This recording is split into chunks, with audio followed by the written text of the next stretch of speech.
Hello and welcome back. In the previous video we looked at classes and constructors and methods. And before moving on to destructors and what is called the idisposable pattern, we need to look at inheritance. And there can be two types of inheritances. The implementation inheritance and interface inheritance. So we will look at both what they mean. So let's jump directly into it. I will create a new project and we'll call it inheritance. So new console inheritance. And I'm going to open new project. Inheritance.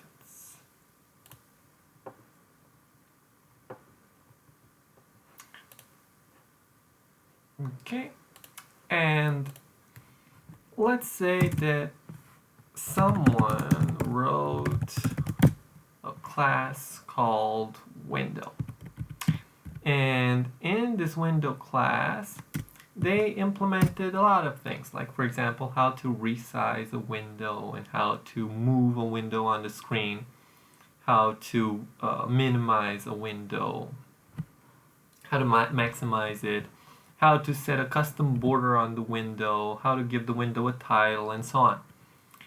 So we would like to use the window class, that's fine, but we would also want to be able to extend the behavior of the window class. Maybe we want to give it special properties for the window, like or special behaviors like snap to the right or snap to the left or to the top or to the bottom.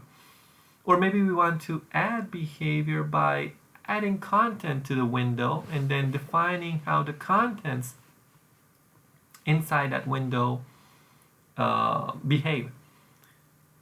So of course there are many ways of doing things. One of the ways of doing this, and that is actually used in different libraries, is by extending the window class. So let's say that we would create our own window. Let's say this is actually a login window. So we have the window and our own login window. So this window is part of a library. It's empty here, but we can assume it has all the behavior that I just mentioned. And the login window, if we want to be able to reuse all the functionality that was defined in window, we would just say like this: inherits window. And at this moment, everything that was defined in window also is part of login window.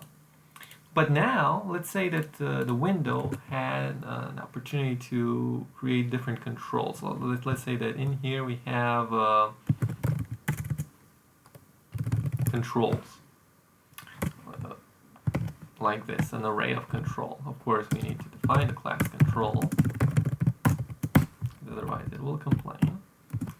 And we have these controls right here. When we define our login window in the constructor, we could say, login window.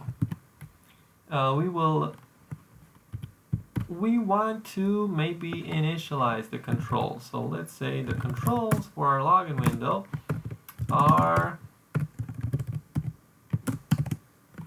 and I'm gonna have to create new classes like button and new button.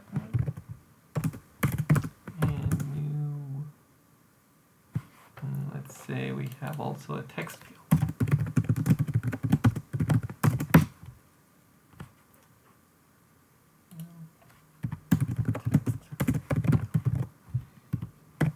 Okay, now we initialize the controls, but we already have a problem because the controls in here is not accessible, because in the parent class, the list of controls was private. So it's as if we put this thing like here. If we want this to be accessible from the child class, we would say protected. So people from outside the window class, let's say I would create a window in here.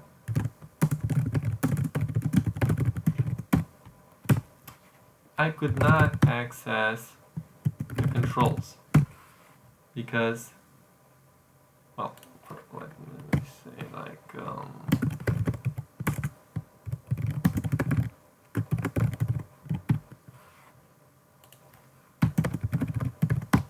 I can't do this because it's private. Now, if we want to do it like this, oh, sorry, I had a typo here, control. If we want to do it like this, then we need to also make sure that the button and the text field are of type control, because this is an array of type controls. So you can also inherit the control like this.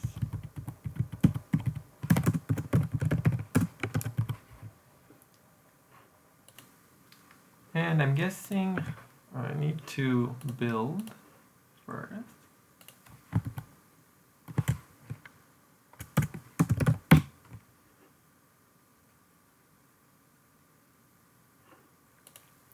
And of course, fix the typo. And save, and then try to run again. And we see here that window controls is not accessible, so this is not possible because it's private. And now it runs successfully. So let's see what we did. We created a window. The window has a list of controls. We created our login window, which is a window. And inside the login window, we assigned a list of controls. The button is a control. The text field is a control. So we can imagine that we can also maybe create our own custom controls. So in here, we can also say login window. And now the login window is basically like a normal window, but it has our own controls. And inside our login window, or maybe not necessarily in the constructor, but we can say, okay, we can define a method, say here, that says on button click. And we can add, for example, our own behavior, and this is void. And then we could say when the button is clicked, we would write a message to the console.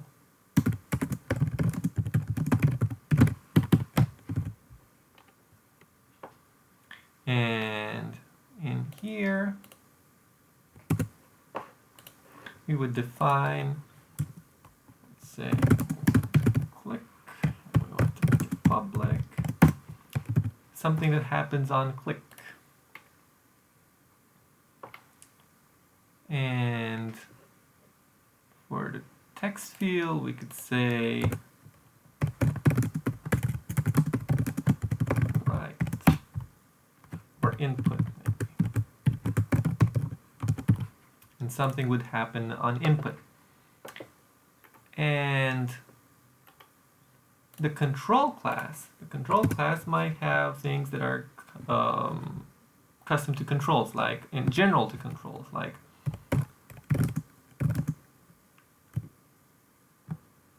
position. And the position might actually be a point. Then we would have the class point, which has an X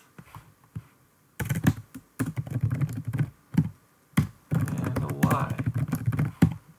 Or we can define it like this, or we can just define X and Y, and then they would be public.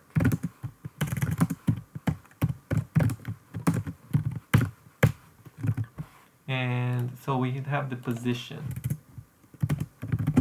Let's say that that's a property. What other things could the control have? It could have size. Oh, and we would, let's define a class size. And this one has a width and a height. So we would have public size.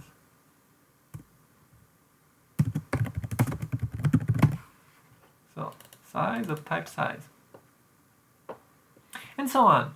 So you can see how defining different other controls based on the base class control is useful, because all the other controls will inherit all the other properties of control. And in the same way, all the other properties of window are inherited by login window, and we can work with them.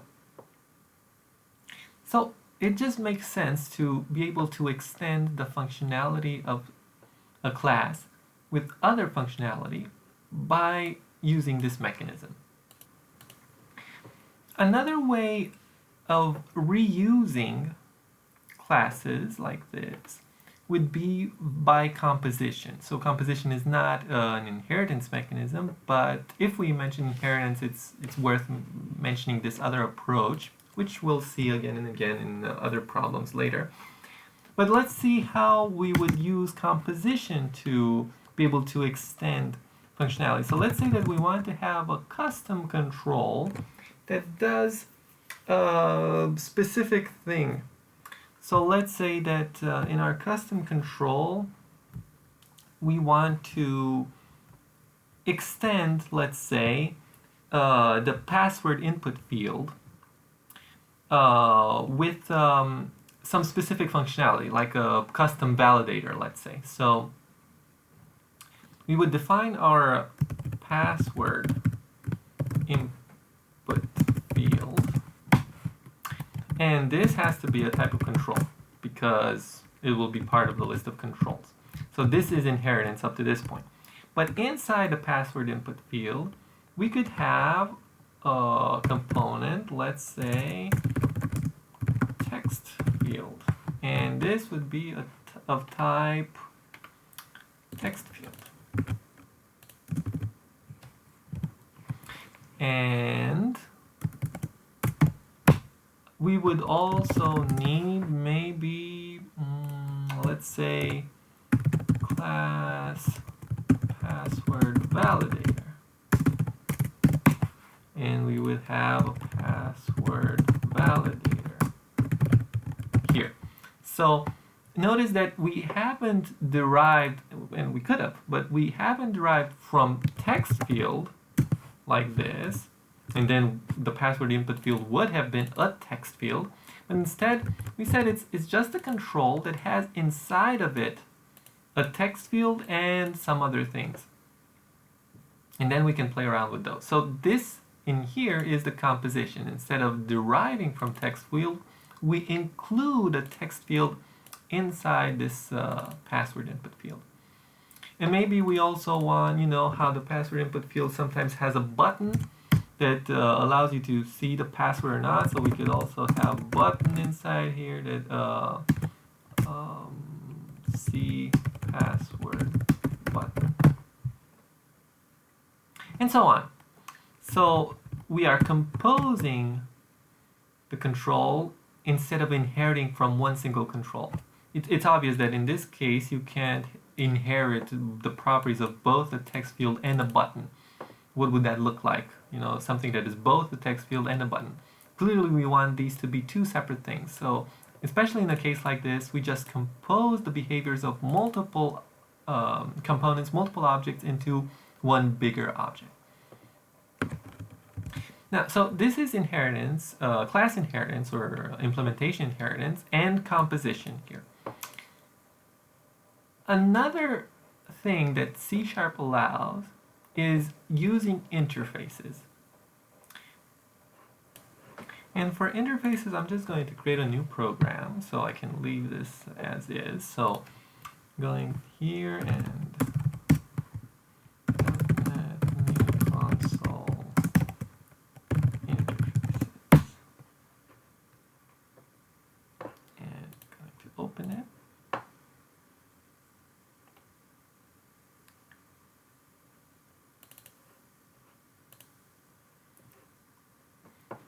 And now, imagine that we have a database, and this database can have read and write methods. So let's say we have public class, and let's say that we have an SQL database. So we have public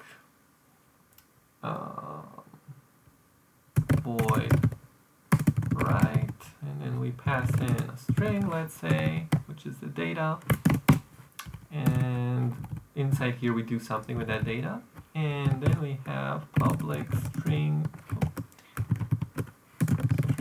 read. So we can write and read, and then of course the read needs to return something. I'm just going to return data. Now, if we would use this class directly like this, then we would have database equals new SQL database, and then we would say database write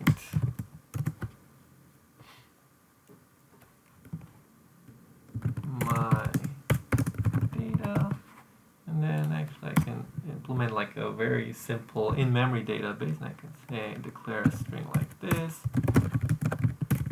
string data, and I can say here this data equals data. So the data from the class is the new parameter, or I can say here to make it really obvious, new data, and this data equals new data.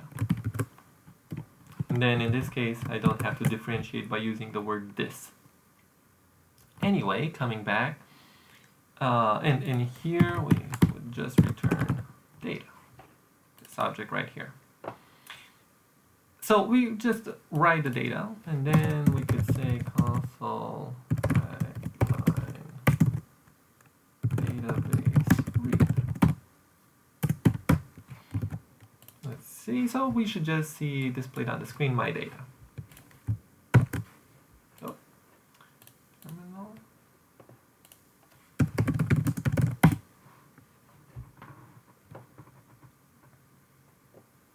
And we see displayed my data.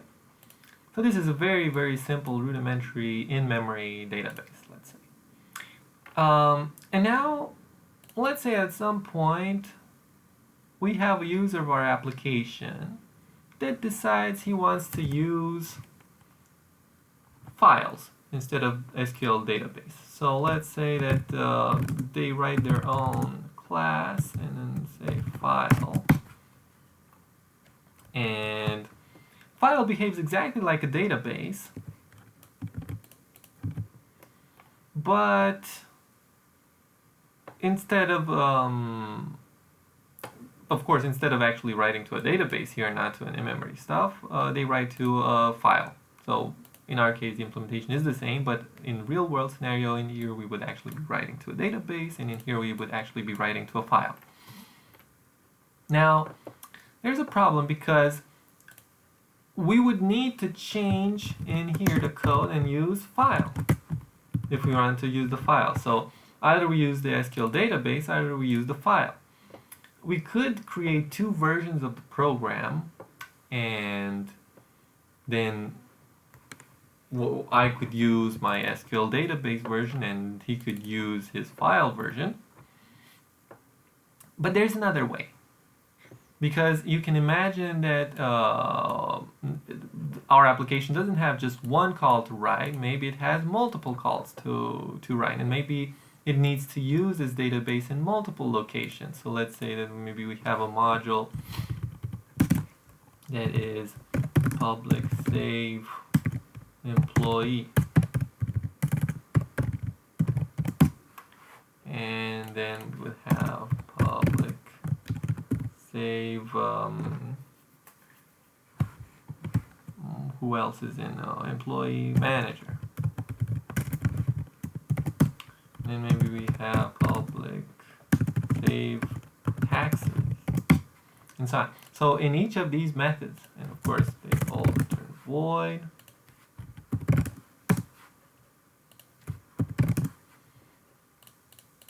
So in here we would say, we would write all this code like this, and here we would write all this code like this, and in here we would write all this code like this. So every time we create a database, we write the data that we want. In this case it would be a manager, in this case it would be taxes and so on. So you could imagine here we write employee, and then I'm just gonna skip the read line because we don't, just to make things simpler for our purposes. And here we would save a manager, and then here we would save taxes to the database. And you can already see, like, we are instantiating a file everywhere, and then I would have to do all the work of going through this file, and in my copy of the application to use an SQL database, I would need to go through all the application and put it like this. So instead of doing it like this, we could say that the save employee just uses something that is more generic. So instead of an SQL database, concrete SQL database or concrete file, you can declare something like public interface, and let's say storage. And the storage just has two methods. One is write, and we don't define anything that it does. So it's just the signature of the method. The fact that it has these parameters and this return value, which in this case is void. And for the second one, it's this. So the interface just declares what is inside, what is the signature of the methods that are used. And now the SQL database implements iStorage. The file implements iStorage. And in here I can pass, instead of maybe instantiating the data like this, I can pass in iStorage. And then I can just call storage, write employee. And then here I can also pass iStorage. And I call storage, write manager. Clean this up. And then in here saying, we pass the iStorage, and we say storage,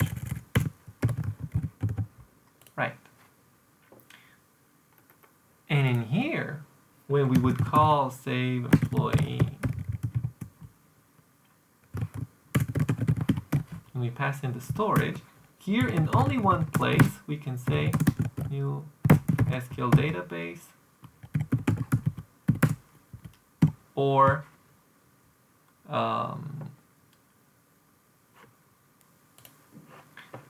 new file. And we have just one problem here because this is static, and we haven't gone into static methods yet, but if this is a static method, then everything that it calls must also be static. So I'm just going to put here just static like this. So save employee using the storage, and then we can do save manager using the storage, and then we can use save taxes using the storage. And you can see in this way, we can change here from SQL to file, and we don't need to come to all the methods and change this from SQL database to file. We just change it in one place, which would be in the main. And this is very useful. And unlike inheritance, the implementation inheritance or class inheritance, inheriting or implementing interfaces allows you to implement more than one interface. So while a class can inherit a single class, a class can implement one or more interfaces. So maybe SQL database has iStorage and something else. Maybe iMessaging, I don't know. So in that case, SQL database also has this extra capability, and messaging maybe would be send message or something like that. We will go into details as we develop more and more complex applications of how interfaces are useful versus inheritance and how they can be used in combination and so on. But for the moment, I think it's very useful to be able to make this distinction between what inheritance does and what it offers, how you do it, and how you do class inheritance and interface inheritance. And some examples. If these examples are understood, I think this is a good foundation for moving on to the next step. As this video is already pretty long, I think we will leave for the next video how we do class destructors. So we talked about constructors, methods. Now we talked about interfaces and inheritance, class inheritance and interface inheritance, and finally we can talk about implementing patterns like idisposable pattern for cleaning up the resources of objects. But this will be in the next videos.